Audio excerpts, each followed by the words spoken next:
আসসালামু আলাইকুম guys, welcome to our another blog. আজকের ব্লগে তো আমি খুবই এক্সাইটেড বিকজ আজকে হচ্ছে আমি আর মা মিলে কাস্টার্ড বানাবো।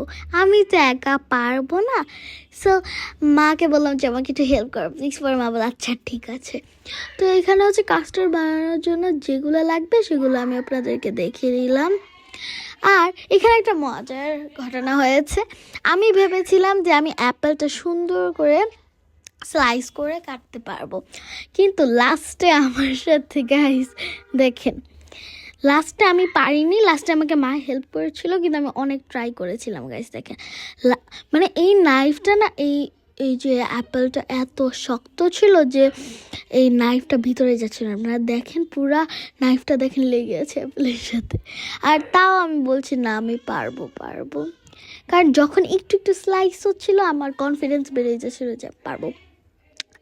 আর লাস্টে হচ্ছে আমি এখানে পেরেই ফেললাম, দেখেন আপনারা দেখতে পারবেন। মানে নাইফের ভিতরেই ঢুকছে না এটা, কিন্তু আমি না আগে কখনো কাটিনি দেখি না, মনে হয় আমি পারছিলাম। লাস্ট টাইম পারলাম।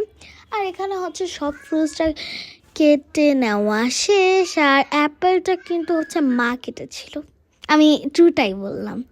মানে আমি জাস্ট ট্রাই করেছিলাম, কিন্তু অ্যাপেলটা মাই কেটেছিল। আর এখানে মিল্কটা হয়ে গেল। দেন হচ্ছে মা বলল এখানে কাস্টার্ড পাউডার যেটা, ওইটা মা হচ্ছে গুলিয়ে দিল। মা বললো এই মিল্কটার উপরে ঢেলে দিতে। লাস্টে হচ্ছে কাস্টার্ড আমাদের হয়ে গেল। আর হওয়ার পর এটার উপরে হচ্ছে আমি ডেকোরেট করার জন্য একটু আদার দিলাম, কারণ এটা দেওয়াও লাগে, এটা খেতে মজা লাগে।